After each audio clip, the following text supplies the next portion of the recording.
Hello friends, ഇന്ന് നമ്മൾ നോക്കുന്ന വീഡിയോ നമ്മൾ വീടിൻ്റെയൊക്കെ വയറിങ് ചെയ്യുന്ന സമയത്ത് സീലിംഗ് ചെയ്യാൻ നിങ്ങൾ ഉദ്ദേശിക്കുന്നുണ്ടെങ്കിൽ, അതായത് നമ്മളെ ഓരോ റൂമുകളിലും ഹാളുകളിലും അതുപോലെ സീലിംഗ് ചെയ്യാൻ ഉദ്ദേശിക്കുന്നുണ്ടെങ്കിൽ നമ്മൾ എന്തെല്ലാം കാര്യങ്ങളാണ് വീടിൻ്റെ വയറിങ് ചെയ്യുന്ന സമയത്ത് ശ്രദ്ധിക്കേണ്ടതെന്നാണ്. അത് എന്തെല്ലാം കാര്യങ്ങൾ ചെയ്തിട്ടാൽ മാത്രമേ പിന്നീട് നമുക്ക് സീലിംഗ് ചെയ്യാൻ പറ്റുള്ളൂ എന്നുള്ള വീഡിയോ ആണ് നമ്മൾ ഇന്നത്തെ വീഡിയോയിൽ ഫുൾ നോക്കാൻ പോകുന്നത്. നമ്മൾ ആദ്യമേ തന്നെ ഈ റൂം ഒരു റൂമാണ്. ഇതിൻ്റെ അകത്ത് വരുന്ന വയറിങ് ചെയ്തിട്ട് കാണിക്കുന്നത് കാണാൻ സാധിക്കും. അതിൻ്റെ അകത്ത് നമ്മൾ സീലിംഗ് ചെയ്യാൻ ഉദ്ദേശിക്കുന്നുണ്ട്. സീലിംഗ് ചെയ്യുന്നതിന് ഏരിയ എന്ന് പറയുന്നത് നമ്മൾ കിടക്കുന്ന അത് കട്ടിലിൻ്റെ ഏരിയ ആണ് ചെയ്യാൻ ഉദ്ദേശിക്കുന്നത്. അതായത് ആദ്യമേ തന്നെ നിങ്ങൾ തീരുമാനിക്കേണ്ടത് ഒരു റൂം നിങ്ങൾ സീലിംഗ് ചെയ്യാൻ എങ്ങനെയാണ് ഉദ്ദേശിക്കുന്നത്, കട്ടിലിൻ്റെ ഏരിയയിൽ മാത്രമാണോ അതല്ല ആ റൂമിൻ്റെ മൊത്തമായിട്ടാണോ. അപ്പോൾ അതിനനുസരിച്ചിട്ട് ആ ഏരിയയിൽ നമ്മൾ ഇതുപോലെ തന്നെ നമ്മളിപ്പോൾ കാണുന്ന പോലെ തന്നെ 4x4 നിന്ന് ഒരു സീലിങ്ങിന് വേണ്ടിയിട്ട് ഒരു പൈപ്പ് പൊക്കി നിർത്തിയാണ് കാണാൻ സാധിക്കും. ആ പൈപ്പാണ് നമുക്ക് സീലിങ്ങിന് വേണ്ടിയിട്ട് വയർ വലിക്കാനും കാര്യങ്ങൾക്കൊക്കെ ഉപയോഗിക്കുന്നത്. അപ്പോൾ ശ്രദ്ധിക്കേണ്ട കാര്യം, ഇതുപോലെ തന്നെ ലിവിങ് ഏരിയ ആണെങ്കിലും ഏത് ഏരിയകളിലാണെങ്കിലും നമുക്ക് ഇതുപോലെ തന്നെ നമുക്ക് വേണ്ടത് എവിടെയാണോ എങ്ങനെയുള്ള ടൈപ്പ് സീലിംഗ് ആണ് വരുന്നത്, അതല്ല ഫുൾ സീലിംഗ് ആണ് വരുന്നത് എന്നുണ്ടെങ്കിൽ ഫാൾ സീലിംഗ് ആണെങ്കിൽ അതിനനുസരിച്ചിട്ടുള്ള പൈപ്പുകളാണ് നമ്മൾ പൊക്കി നിർത്തേണ്ടത്. ഇതിപ്പോൾ ഈ കാണുന്നതെന്ന് വെച്ചാൽ ലിവിങ് ഏരിയ ആണ് വരുന്നത്. ഡൈനിങ്ങും വിത്ത് ലിവിങ് ഏരിയ ആണ് വരുന്നത്. ലിവിങ് ഏരിയയിൽ നമ്മളൊരു 12 മോഡുകളുടെ സ്വിച്ച് ബോർഡ് കൊടുത്തിട്ടുണ്ട്. അതിൻ്റെ മേലെ മുകളിൽ നിന്ന് ആ ബോക്സിൽ നിന്ന് നേരെ സീലിങ്ങിന് വേണ്ടിയിട്ട് കണ്ടോ 12 മോഡുകളുടെ സ്വിച്ച് ബോർഡ് കൊടുത്തേക്കണം. അതിന് നേരെ വേണ്ടിയിട്ട് ഏറ്റവും മുകളിലേക്ക് നമ്മളൊരു സീലിങ്ങിന് വേണ്ടിയിട്ട് പൈപ്പ് കൊടുത്തിരിക്കുന്നു. അത് ജംഗ്ഷനിൽ നിന്നാണ് കൊടുത്തിരിക്കുന്നത്. അതുപോലെ തന്നെ നമുക്ക് എവിടേക്കാണോ വേണ്ടത് അവിടേക്കെല്ലാം തന്നെ ഇതുപോലെ സീലിങ്ങിൽ നിന്നും ഒരു പൈപ്പ് 20 mm പൈപ്പ് പൊക്കി മുകളിലേക്ക് കൊടുത്തതിന് നിങ്ങൾക്ക് കാണാൻ സാധിക്കും. ഇവിടെ നമുക്ക് സീലിങ്ങിൻ്റെ ആവശ്യമുണ്ട്. അപ്പോൾ ഈ സീലിങ്ങിന് എങ്ങനെയൊക്കെയാണ് വേണ്ടതെന്ന് വെച്ചാൽ സീലിങ്ങിൻ്റെ വയറിങ്ങിന് വരുന്നതിന് എങ്ങനെയാണെന്ന് ആശ്രയിച്ചിട്ടാണ് നമ്മൾ ചെയ്യുന്നത്. അപ്പോൾ പിന്നീട് ചെയ്യുന്ന സമയത്ത് നമുക്ക് വളരെ സിമ്പിളായിട്ട് തന്നെ സീലിങ്ങിന് വേണ്ട വയറുകൾ അതിലൂടെ സിമ്പിളായിട്ട് വലിച്ചെടുക്കാൻ സാധിക്കും. ഇത് ചെയ്തിട്ടില്ലെങ്കിൽ നമുക്ക് പിന്നീട് എന്ത് സംഭവം എന്ന് വെച്ചിട്ടുണ്ടെങ്കിൽ നമ്മൾ ഫാനിൻ്റെ ഏരിയകളിലൂടെ ഫാനിൻ്റെ വയറിൻ്റെ പൈപ്പ് ഇട്ടേക്കണം, സീലിങ്ങിലെ പൈപ്പ് ഇട്ടേക്കണം, അതിലൂടെ വലിച്ചെടുക്കേണ്ടി വരും. അപ്പോൾ ഒരുപാട് വയർ വന്ന് തിങ്ങാനുള്ള ചാൻസസ് ഉണ്ട്. അപ്പോൾ ആദ്യമേ തന്നെ നമ്മൾ സീലിംഗ് ചെയ്യാൻ ഉദ്ദേശിക്കുന്നുണ്ടെങ്കിൽ ഈ പറഞ്ഞ രീതിയിൽ എവിടെയാണോ റൂമിലാണെങ്കിലും ഏത് സ്ഥലത്താണെങ്കിലും റൂമിലാണെങ്കിൽ നമ്മൾ ഫുൾ സീലിംഗ് ചെയ്യാൻ ഉദ്ദേശിക്കുന്നുണ്ടെങ്കിൽ നമുക്ക് ഈ പറഞ്ഞ രീതിയിൽ നമുക്ക് എവിടെ വേണമെങ്കിലും പൊക്കിയിട്ടാലും കുഴപ്പമില്ല റൂമിൻ്റെ അവിടെ. പക്ഷേ നമ്മൾ കട്ടിലിൻ്റെ ഏരിയയാണ് പൊക്കിയിടാൻ മാത്രം ഉദ്ദേശിക്കുന്നതെങ്കിൽ, കട്ടിലിൻ്റെ ഏരിയ മാത്രമാണ് സീലിംഗ് ചെയ്യാൻ ഉദ്ദേശിക്കുന്നതെങ്കിൽ ആ കട്ടിലിൻ്റെ ഏരിയയിൽ മാത്രം നമ്മൾ ഒരു പൈപ്പ് പൊക്കിയിടുന്നതായിരിക്കും ബെറ്റർ. കാരണം ബാക്കിയുള്ള ഏരിയകൾ സീലിംഗ് ചെയ്യുന്നില്ലെങ്കിൽ നമുക്ക് അവിടേക്ക് സീലിംഗ് ചെയ്യുന്ന സമയത്ത് പൈപ്പ് കൊണ്ടുവരാൻ പറ്റില്ല, പൈപ്പ് ഓപ്പൺ ആയി പോകും.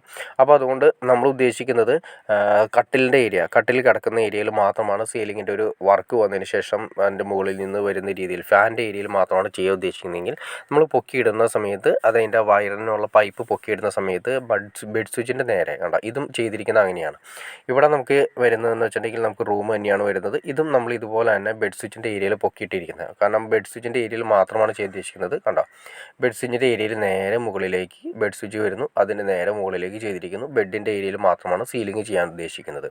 അപ്പം ചെയ്യാൻ ഉദ്ദേശിക്കുന്ന സ്ഥലങ്ങളിൽ മാത്രമാണ് നമ്മൾ ഇതുപോലെ തന്നെ പൊക്കിയിടേണ്ട കാര്യം വരുന്നത്.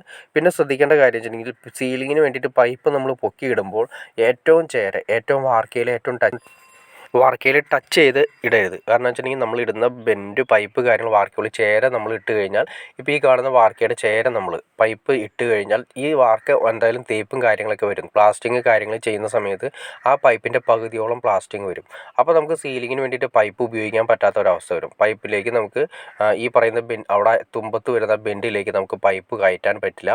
അപ്പോൾ അത് പ്രശ്നമായിട്ട് വരും. അപ്പോൾ നമ്മൾ എന്ത് ചെയ്യുന്നതെന്ന് വെച്ചിട്ടുണ്ടെങ്കിൽ നമ്മൾ ഈ സീലിംഗ് ചെയ്യുന്ന ആ ഏരിയയിൽ വരുന്ന ബെൻഡ് സീലിങ്ങിൽ നിന്നും ഏകദേശം 1 ഇഞ്ചെങ്കിലും താത്തിയിടണം. കാരണം ഒരു തേപ്പ് കനത്തിനുള്ള ഗ്യാപ്പ് അവിടെ കൊടുക്കുന്നത് ഏറ്റവും നല്ലതാണ്. തേപ്പ് കനത്തിനുള്ള ഗ്യാപ്പ് കൊടുത്തിട്ടുണ്ടെങ്കിൽ പിന്നീട് പ്രശ്നങ്ങളും കാര്യങ്ങളൊന്നും തന്നെ വരുന്നില്ല, അവർക്ക് തേക്കുന്നതിന് യാതൊരു തടസ്സം വരുന്നില്ല. അതുമാത്രമല്ല നമുക്ക് സീലിങ്ങിന് വയർ വലിച്ചു കൊണ്ടുപോകുന്നതിന് തടസ്സം വരുന്നില്ല. അതല്ലെങ്കിൽ ഞാൻ നേരത്തെ പറഞ്ഞ പോലെ ബെൻഡിൻ്റെ പകുതിയോളം തേപ്പിൻ്റെ അകത്ത് പോകും. പിന്നീട് നമുക്കത് എടുക്കണമെങ്കിൽ ആ വയർ കുത്തിപ്പൊട്ടിച്ച് കാര്യങ്ങളൊക്കെ എടുക്കേണ്ടി വരും. അപ്പോൾ അതൊക്കെ ഒഴിവാക്കണമെങ്കിൽ നമ്മൾ സിമ്പിളായിട്ട് ഈ പറഞ്ഞ രീതിയിൽ നമുക്ക് ആവശ്യമുള്ള ഏരിയയിൽ എവിടെയാണോ വേണ്ടത് അവിടെ നിന്ന് നമ്മൾ സീലിങ്ങിന് വേണ്ടിയിട്ട് സെപ്പറേറ്റ് പൈപ്പ് പൊക്കിയിടണം. പിന്നെ ശ്രദ്ധിക്കേണ്ട കാര്യം വെച്ചിട്ടുണ്ടെങ്കിൽ നമ്മൾ ചില ഏരിയകളിൽ നമ്മൾ ശ്രദ്ധിക്കേണ്ടതെന്ന് വെച്ചിട്ടുണ്ടെങ്കിൽ ചില വീടുകൾ നമ്മൾ ചെയ്യുന്ന സമയത്ത് വയറിങ്ങിൻ്റെ സമയത്ത് നമുക്ക് വയറിങ് വെട്ടിപ്പൊളിക്കുന്ന സമയത്ത് സീലിംഗ് വേണമെന്ന് പറഞ്ഞ് പറയും. പക്ഷേ നമ്മൾ ശ്രദ്ധിക്കേണ്ട കാര്യം, നമ്മൾ അതിൻ്റെ സ്വിച്ച് ബോർഡ് വെക്കുന്ന സമയത്ത് കറക്റ്റ് സ്വിച്ചുകളായിരിക്കും വെച്ചിരിക്കുക. അതായത് നമ്മൾ എണ്ണി കറക്റ്റ് എത്ര സ്വിച്ചുകളാണ് വേണ്ടത്, ഫാൻ വേണ്ടിയിട്ട് മൂന്ന് മോഡുകൾ, അതുപോലെ തന്നെ ഓരോന്നിനും വേണ്ടി പ്ലഗിന് വേണ്ടിയിട്ട് 3 മോഡുകൾ, ബോർഡുകൾ അങ്ങനെ സെപ്പറേറ്റ് നമ്മൾ എണ്ണിയായിരിക്കും കറക്റ്റായിരിക്കും സ്വിച്ച് ബോർഡുകൾ കൊടുത്തിരിക്കുക. അപ്പോൾ ഈ സീലിങ്ങിന് വേണ്ടിയിട്ട് കൊടുക്കാൻ മറന്നു പോകാറുണ്ട്. അപ്പോൾ പിന്നീട് നമ്മൾ സീലിങ്ങിന് വേണ്ടിയിട്ട് ഇടുന്ന സ്വിച്ചിന് നമുക്ക് പിന്നീട് എവിടെയെങ്കിലും കൊടുക്കാൻ പറ്റാത്തൊരവസ്ഥ വരും. അപ്പോൾ അതെല്ലാം ശ്രദ്ധിച്ചിട്ട് വേണം ചെയ്യാനായിട്ട്. അപ്പോൾ നമ്മൾ ഹാളിൽ, അതുപോലെ ബെഡിൽ, ഇതെല്ലാം ബെഡ്റൂമുകളിൽ, കിച്ചണിൻ്റെ ഏരിയകളിൽ, പിന്നെ ലിവിങ് ഏരിയയിൽ, ഡൈനിങ് ഏരിയകളിൽ, പിന്നെ സിറ്റ് ഔട്ടിൽ, ഇവിടെയെല്ലാം സീലിംഗ് വരുമെന്ന് നമുക്ക് ഉറപ്പുണ്ടെങ്കിൽ എന്തായാലും ഒരു 2 സ്വിച്ചിനുള്ള ഓപ്ഷൻ എക്സ്ട്രാ കാണുന്നത് നല്ലതാണ്. കാരണം ഇപ്പോൾ ഒരു 6 മോഡുകൾ വരുന്ന സ്ഥലത്ത് നമ്മളൊരു 8 മോഡുകളുടെ ബോക്സ് കൊടുക്കാം. നമുക്ക് ആവശ്യമുണ്ടെങ്കിൽ ഉപയോഗിക്കാം, അതല്ലെങ്കിൽ ആ 2 മോഡുകൾ നമുക്ക് ഡമ്മിയിട്ട് അടച്ചുകളയാം. ഈ മോഡുകളെന്ന് ഉദ്ദേശിച്ചിട്ടുണ്ടെങ്കിൽ 5 മോഡുകളെന്ന് ഉദ്ദേശിച്ചാൽ 5 സ്വിച്ച് ഇടാൻ പറ്റുന്നതിനെയാണ് 5 മോഡുകൾ എന്ന് പറയുന്നത്. അപ്പോൾ 5 സ്വിച്ചിനും പകരമായിട്ട് നമ്മളൊരു 8 മോഡുകളുടെ കൊടുക്കുകയാണെങ്കിൽ 2 സ്വിച്ച് എക്സ്ട്രാ വരുന്നുണ്ട്. അപ്പോൾ ഈ 2 സ്വിച്ച് നമുക്ക് ആവശ്യമുണ്ടെങ്കിൽ ഇടാം, ആവശ്യമില്ലെങ്കിൽ നമുക്ക് ഡമ്മിയിട്ട് കളയാം. പിന്നീട് നമ്മളൊരു സ്വിച്ച് പിടിപ്പിക്കാൻ കഷ്ടപ്പെടേണ്ടി വരും. കാരണം വെച്ചാൽ പിന്നീട് നമുക്കൊരു സ്വിച്ചിൻ്റെ അവിടെ ആവശ്യം വരുന്ന ഒരു 6 മോഡുകൾ നമ്മൾ വെച്ചു, ഒരു 2 സ്വിച്ച് നമ്മൾക്ക് എക്സ്ട്രാ വേണമെങ്കിൽ പിന്നീട് നമ്മളൊരു ആ ബോക്സ് വെട്ടിപ്പൊളിച്ച് മാറ്റി നമ്മൾ 8 മോഡുകളാക്കേണ്ടി വരും. അപ്പോൾ അത് ഒഴിവാക്കാൻ വേണ്ടിയിട്ട് നമ്മൾ നേരത്തെ കണ്ട് അഡ്വാൻസ്ഡ് ആയിട്ട് കണ്ട് പുതിയ വീടിൻ്റെയൊക്കെ വർക്ക് ചെയ്യുന്ന സമയത്ത് അഡ്വാൻസ്ഡ് ആയിട്ട് കണ്ട് ഒരു 2 മോഡുകൾ എക്സ്ട്രാ ഓരോ സ്ഥലങ്ങളിലും കൂട്ടിയിടുന്നതാണ് ഏറ്റവും നല്ലത്.